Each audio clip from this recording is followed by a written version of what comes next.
Hello বন্ধুরা, আজ আমি একটা নতুন জিনিস ট্রাই করব, তো ভাবলাম তোমাদের সঙ্গে সেটাই শেয়ার করা যাক। আজকে আমি বানাবো বানানা মিল্ক শেক। তো তার জন্য প্রথমে নিয়ে নিয়েছি দুটো কলা, আর এখানে নিয়ে নিয়েছি আমন্ড এবং কাজু বাদাম। এটা ভিজিয়ে রেখেছিলাম আমি বেশ খানিকক্ষণ আগে। এবং নিয়ে নিয়েছি 4টে পেন খেজুর এবং নিয়ে নিয়েছি মধু। এখানে কিন্তু আমি চিনি ইউজ করব না, এখানে আমি মধু ইউজ করব। যদি তোমাদের কাছে মধু না থাকে তোমরা চিনিটা ইউজ করতে পারো।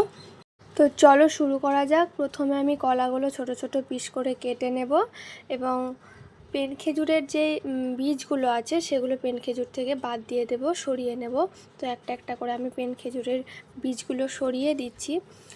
নতুন জিনিস বললাম কারণ এটা আমি অনেক দিন আগে থেকেই বানাবো ভাবছিলাম, কিন্তু বানানো আর হয়ে উঠছিল না। তো ভাবলাম আজকে বানিয়ে নেওয়া যাক। আজকে আমি এটা ফার্স্ট টাইম ট্রাই করব।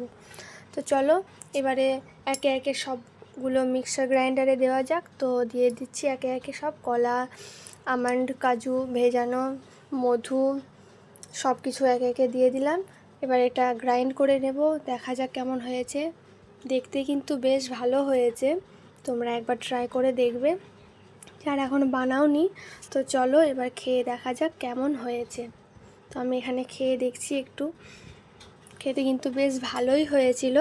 তোমরা অবশ্যই একবার ট্রাই করবে। ভিডিওটা যদি ভালো লাগে অবশ্যই একটা লাইক করে দিও।